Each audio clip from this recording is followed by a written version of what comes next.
Thank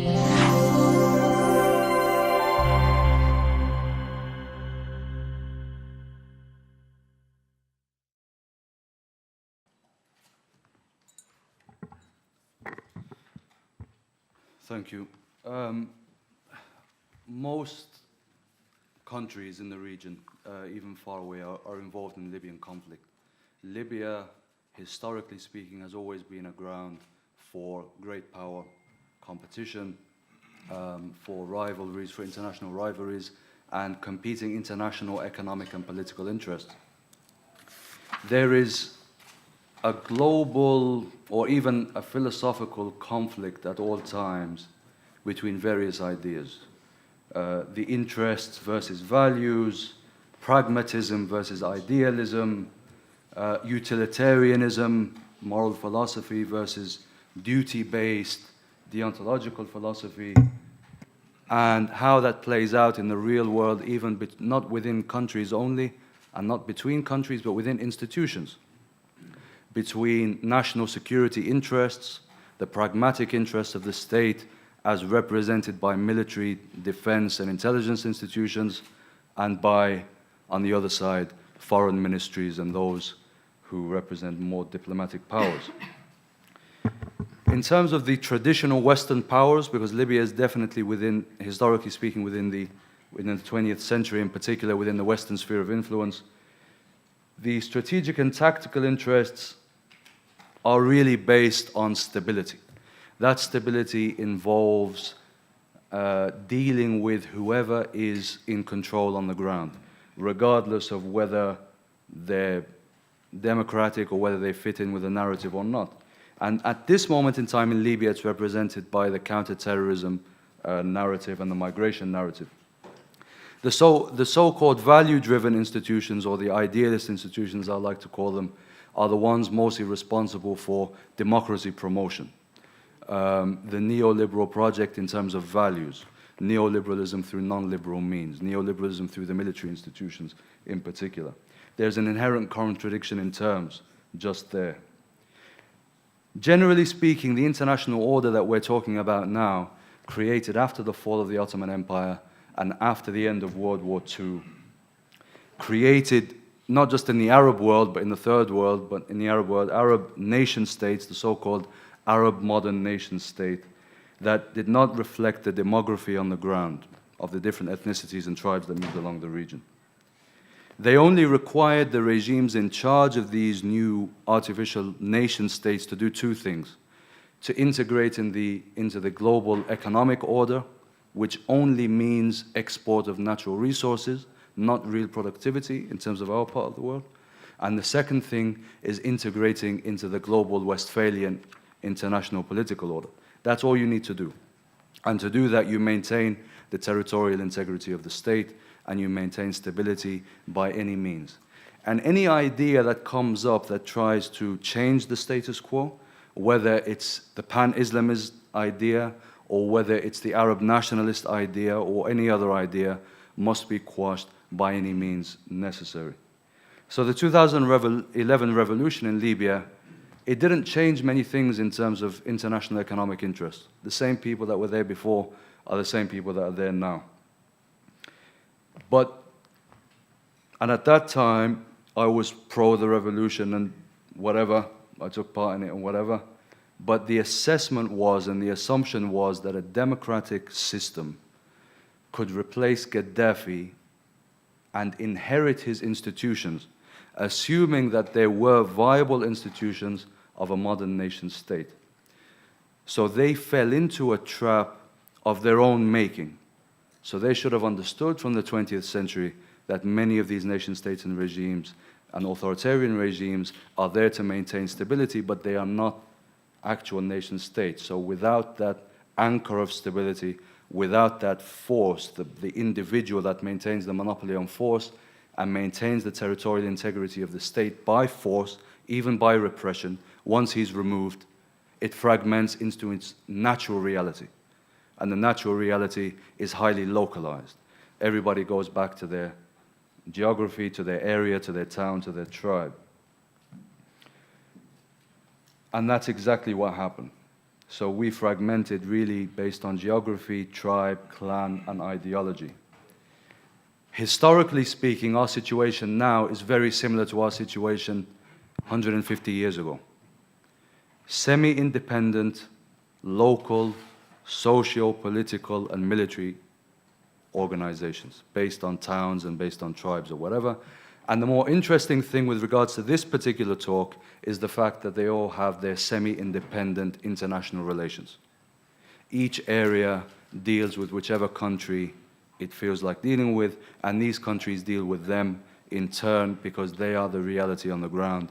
They are the people who can secure their interests on the ground.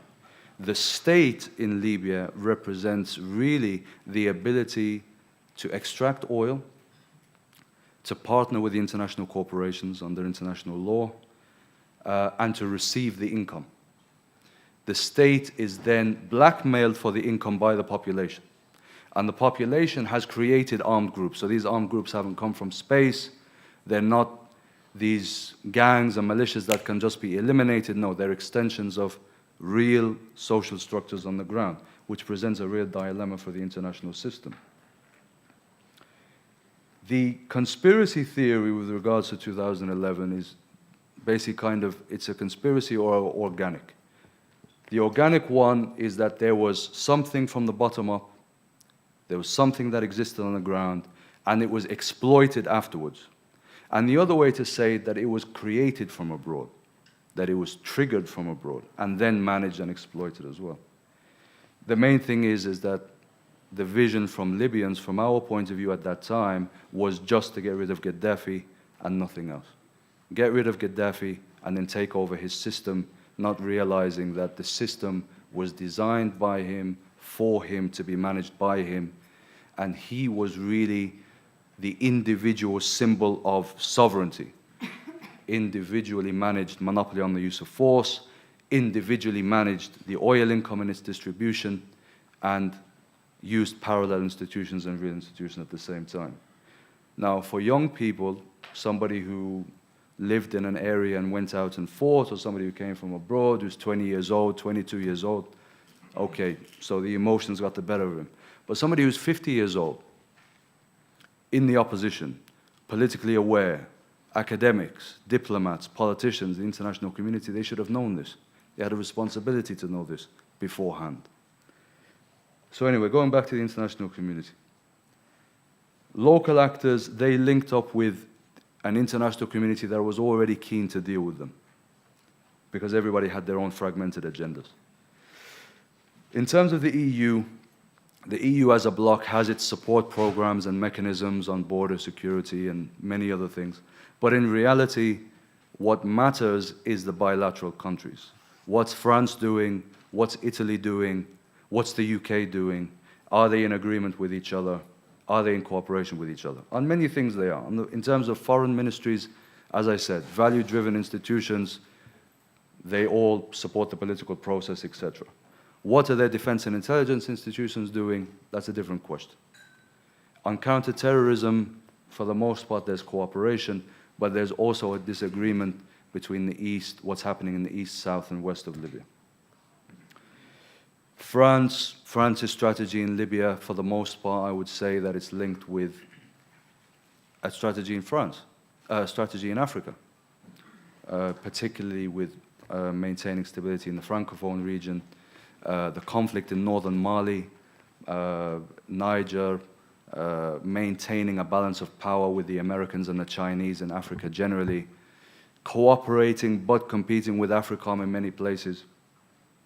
Italy, obviously security, huge economic interests, any oil and gas, and also migration. Italy is really the front line in terms of migration, and they exist extensively on the ground, particularly in western Libya. And I believe that's not just because of migration, I believe because the large economic institutions, including any, most of their interests are in the west and southwest of Libya, and their networks of tribes and militias and allies and contacts and sources are very much linked with the Italian state. The UK is in the background, the US is in the background for the most part. The US has kind of delegated things to Europe. but they're on the ground in terms of counterterrorism. There is talk of a reduction of the AFRICOM budget, the special operations budget in Africa, which could see a retreat, but that's still unclear. Russia is growing, but their presence is very much over-exaggerated. The contracts that they have before, they'll still have in the future. Nobody's going to take that away from them, but they will always be a strategic partner for Libya in any case. And then you have the so-called, I'm not sure if that's what you meant by new actors, the UAE, Saudi Arabia, Turkey, Qatar, Egypt. None of these are new actors for us. Well, actually, some of them are. But in terms of our neighbors, Egypt and Algeria and Saudi Arabia, none of these are new actors. They've always been there. How have they managed to play a larger role in Libya? That one of the reasons may be because there are more higher priorities for the great powers than Libya. There's Syria, there's Afghanistan, there's Iraq. These are places where there are force protection issues. There are forces deployed there in large numbers. There are larger economic interests. A great power conflict which is much more extensive. So for the most part, there's been a kind of delegation also to the region. These countries, and everybody here knows without me having to explain why and how and who, are competing with each other. Politically, economically, and ideologically. And each one has their own set of allies and proxies on the ground that they are supporting, militarily, politically, economically, diplomatically. They support them diplomatically even in the West. There won't be reconciliation or stability or any kind of reform, unfortunately, unless there is some form of solution in the region between the new powers, you know, between these alliances between the UAE and Qatar and Saudi Arabia and Turkey and all these places. The impact on regional security of the instability in Libya is clear. We caused directly a conflict in northern Mali. We are linked to instability in Sinai.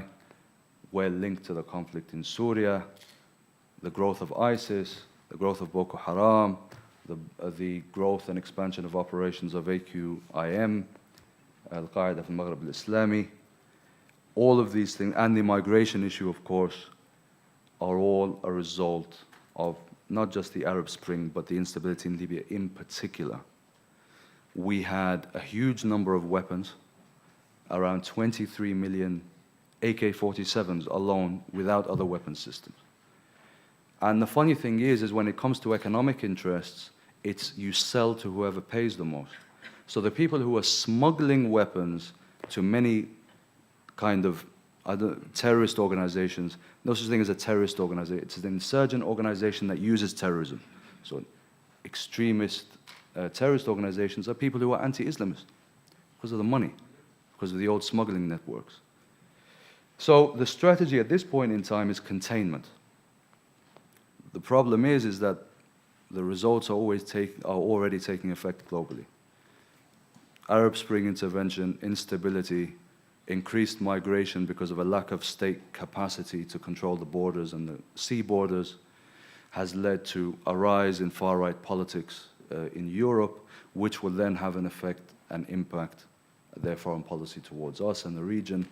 And from my point of view, I like to be optimistic, but in terms of the rise of nationalism in the 19th century, German nationalism, then Turkish, then Arab nationalism, all of these things, I believe there's a direct correlation between the rise of nationalism in the 19th century and World War I. It was a 70-year journey at that time. And because of technology and social media, whatever, that 70 years could be much less now.